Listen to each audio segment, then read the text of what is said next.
Apple dominates the smart personal audio market and touts privacy in a new commercial, and Meta tries to copy Apple Vision Pro. This is MacVoices. MacVoices is supported by Take Control Books, one of the very best sources of clear, concise information on not only Apple's various operating systems, but also key Apple and third-party utilities and more. Visit TakeControlBooks.com and start your library today. So let's take a little. This is something positive for Apple. So we're doing a lot of negative. Let's do a positive. Despite an 8% year-over-year dip in sales, Apple still dominates the global smart personal audio market. And we're talking about AirPods and the like.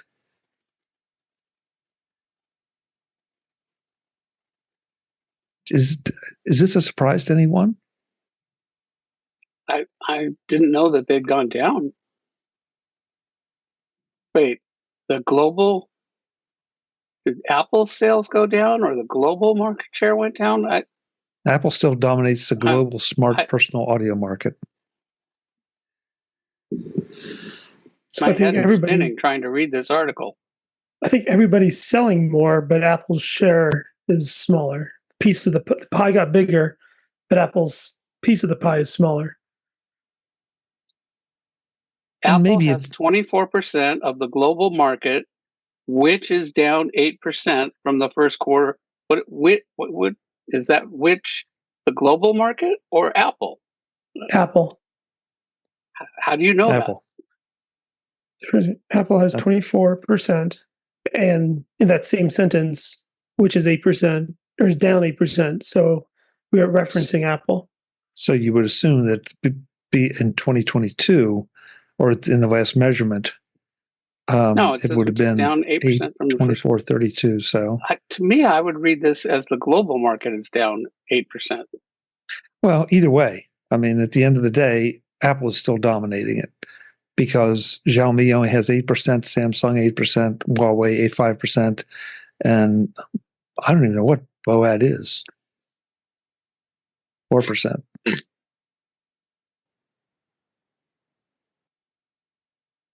And how many of us, when they brought out some of their personal audio, especially the AirPods, thought, boy, those are funny looking, and are they really going to do anything?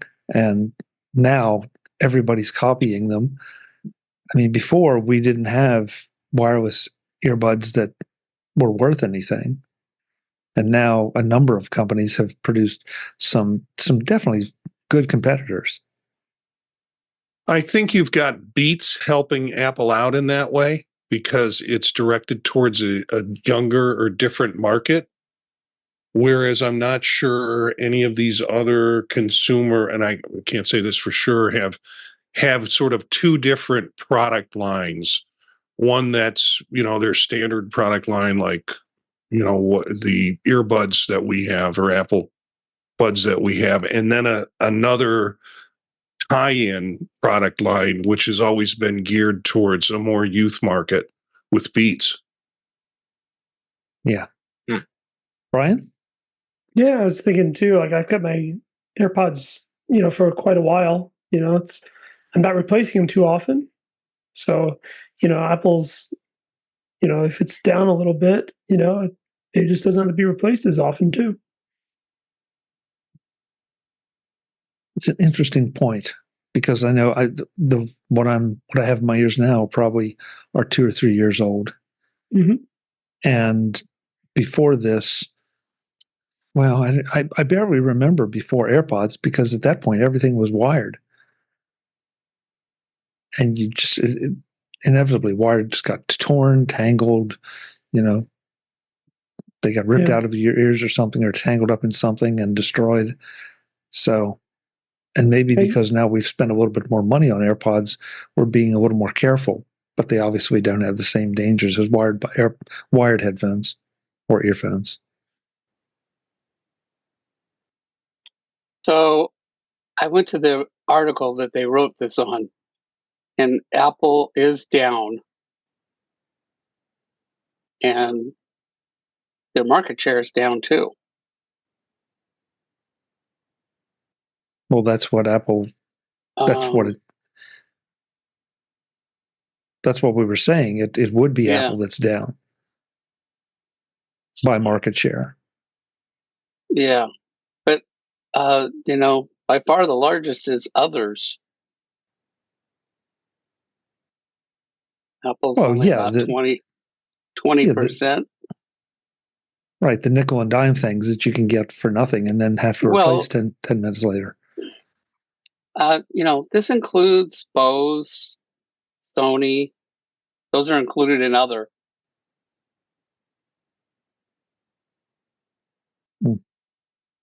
I guess individually they must be too low. Yeah, nobody's. The only ones that they break out are Apple, Samsung, Xiaomi, what the heck is that? And Huawei. Huawei. I'm kind of surprised that Bose and Sony aren't big enough to break out. Apparently not. Let's go back to the privacy thing a little bit. Apple touts a privacy feature in a new ad. Your browsing is being watched. Did you guys see this ad? Or have you seen it, I should say? Mm-hmm. Yep. Yeah. Thumbs up, thumbs down. Everybody like it? Everybody hate it? Does it feel like, in my humble opinion, we're way past time when Apple should be really pushing the privacy aspects of their services and devices? I think they're pushing it now just because so much has come into question about how there's much more in the public awareness of how services are using your information. And so now's a good time to get that message out. It wasn't a bad time years ago to get that message out. It just might have fallen on less deaf ears, or it falls on less deaf ears now because of all the heightened interest in how your data is being used and where it's being scrubbed from. Well, I was going to say, interesting thing that may have something to do with the timing of doing this is, who are they going for? Who are they trying to convince? If you don't have an Apple device, you can't run Safari. So this must be addressed at people that have Apple devices and are, they must be seeing that a lot of people that use Apple devices are not choosing Safari. I wondered, Jim, if it had anything to do with some of the EU discussions. That might, so there are a lot of reasons they might be doing this, and it's about time. And sort of on the back of that, I'm throwing another article in where, and this was a very interesting article to read, to follow, that Firefox's new privacy feature actually gives your data to advertisers. Now, that's a little bit of a clickbaity headline, but still, if you go in and look at it, you're making a choice almost about how the information is being given. Because I don't know, but speaking for myself, if I see privacy, I kind of assume that it's privacy, not that I'm making a choice of how much I'm giving to who. And so if you're a Firefox user, take this under advisement and run with it. And it should be unchecked by default. You shouldn't have to go search for it. Check it out. Yeah, I'm wondering if it parallels the campaign that's going on, which is it's okay, it's a Mac, or I've got a Mac, where those commercials where people are watching somebody use a computer and then they're warning them and they're like, well, no, it's okay, I've got a Mac. And along with that, the idea of security and privacy is important. And I think some of the heightened aspect of it might be what's going on with, as I said, what's going on with other products, and also AI.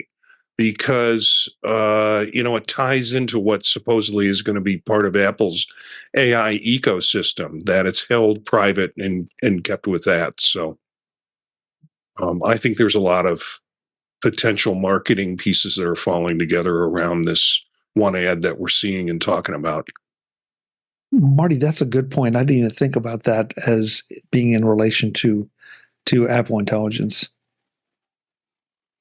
since that is such a big selling point of that, and the market and analysts and all have reacted so positively to it. Ben couldn't be with us tonight, but he's in the chat room. He says preventative strike on true third-party browsers on iPhone? Question mark. Maybe all of the above. How many people here use something other than Safari as a primary browser? Anyone? Oh, At David? work, but not. I use Firefox on my Mac most of the time, but I use Edge at work. Sometimes I go between Edge and Chrome. But primarily on this machine I'm on now, I use Firefox most of the time. Okay. Brian, you say at work you use something else? Yeah, Edge at work, but at home, Safari.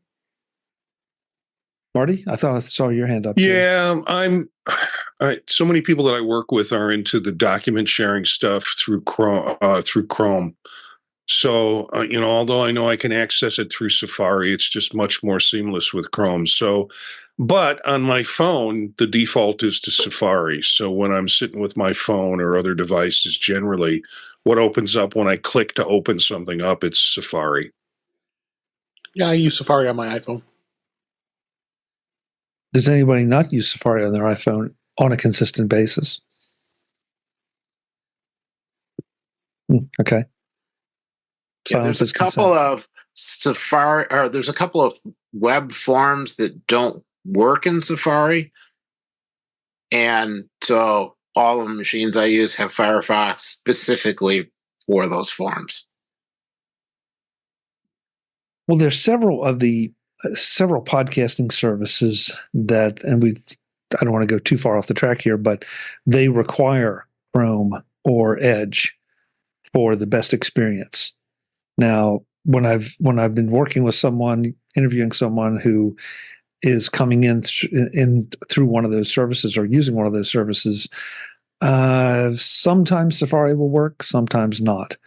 And of course, then if they try to use Safari, then you start saying, well, what version of Safari do you have? What version of the system software do you have? What extensions do you have loaded? On and on and on. And unfortunately, it just ends up being best to just say, look, just use what they tell you. And usually it gives both of us an okay experience. So Safari is not perfect in that regard. It also disturbs me, though, that what exactly am I giving up when I'm using one of those other browsers with those services? Am I giving up privacy? Am I giving up security? Am I encouraging trackers?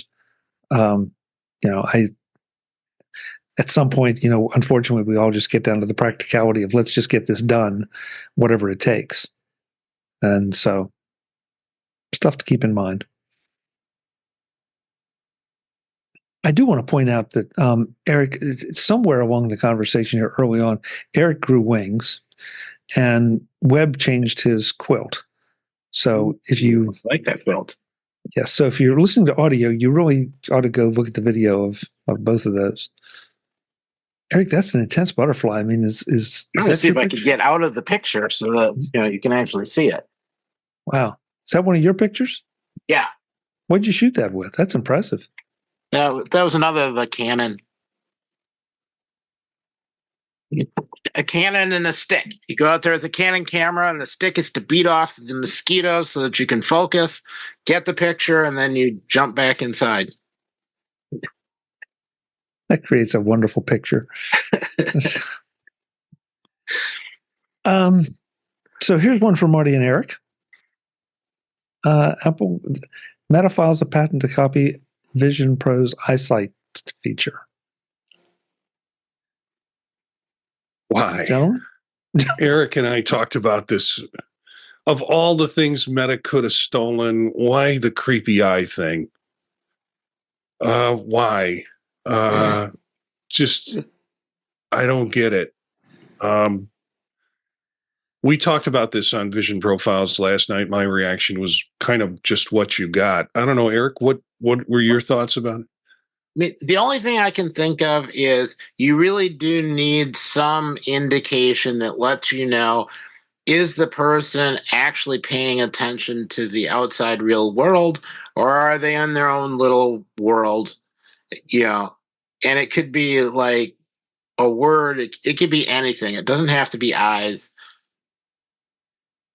But this is how it's explained now, and maybe they figured that, Now, my only hope is maybe if they implement this, they'll get something that is clear enough and looks good enough that Apple will either fix what they've done or get rid of it. But it still is really the only indication that you're actually looking out at the world and interacting, as opposed to just being in a complete virtual space. Some of the articles on this said that but yeah, okay, we're going to do the googly eyes thing, but we're really going to use these inward sensors to look at other health indicators. I don't know what the inward sensors, unless, there indicates that you're hungover or your eyes are bloodshot or something like that. I don't know what the inward cameras would do with that. They also announced that Meta looks like they're going to come out with a couple of new products in 2026. One called, the two versions of their headset. One is two different models, a standard and premium model. One is called Pismo Low and Pismo High. I don't get that naming or that nomenclature, but then they're going to put a lot of money and a lot of time in a 2027 product that's supposed to parallel Apple Vision Pro. That's code name is La Jolla, or if you're a Meta user, you would probably be more familiar with it as La Jolla. So Meta's up to some stuff, and so yeah, this patent thing doesn't surprise.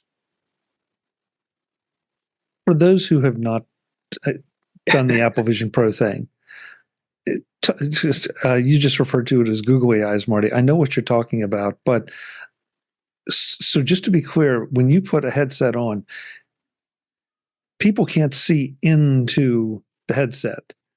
So they're basically looking at a representation on a screen on the outside of the headset, and that representation is supposed to be an accurate representation of your eyes. Is that a correct statement? Yeah, that's a correct statement. The other thing is, it's only good if you're around other people who are wearing headsets, in the sense of from a social standpoint. And so many people who have this headset are private, singular users. They're not going to be in a crowd of people who don't have headsets on, that are wondering whether they're looking at them or not. But yeah, it is cameras that then turn around what it sees and projecting it on a screen so other people can see your eyes. It's eyesight. It does come up if you watch somebody wearing the headset. It does come up, and it'll switch from just swirly nothing to kind of eye-ish. But that doesn't work in guest mode.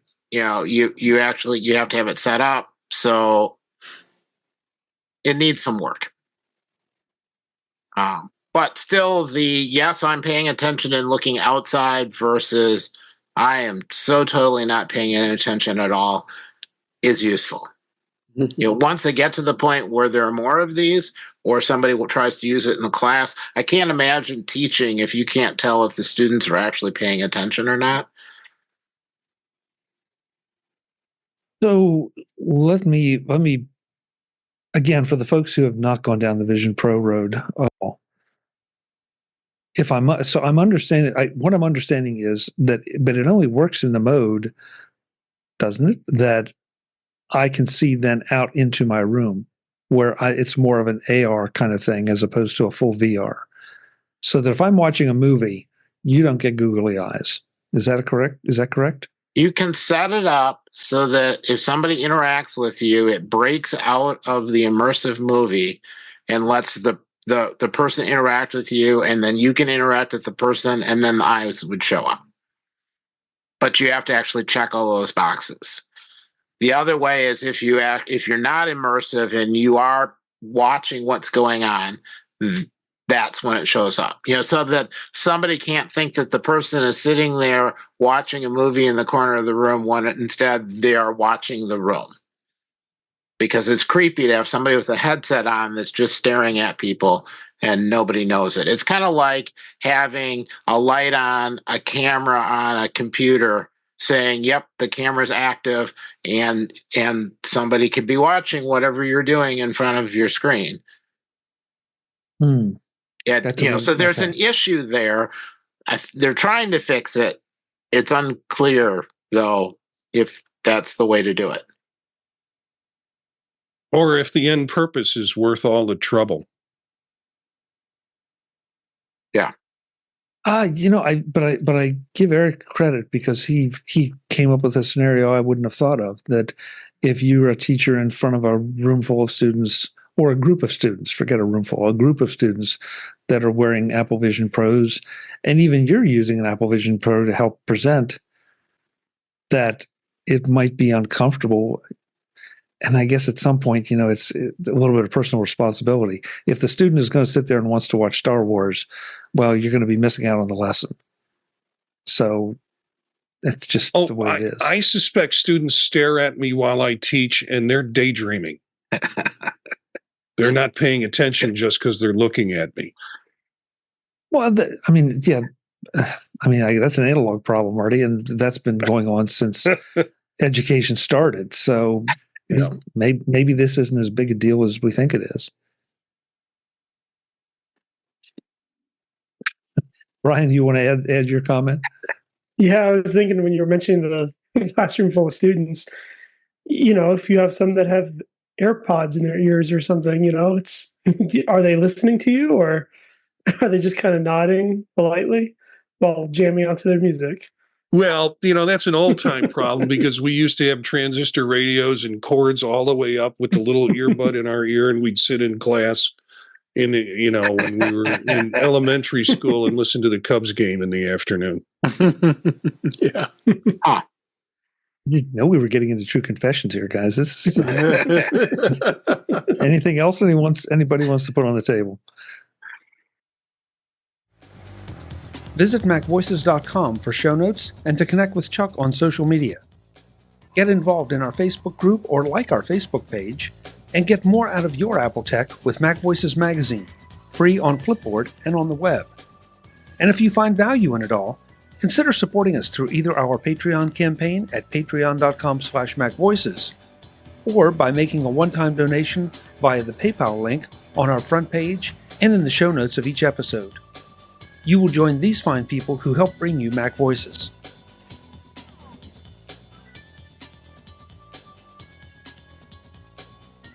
Advertising handled by Backbeat Media at backbeatmedia.com. Bandwidth provided by CacheFly at cachefly.com.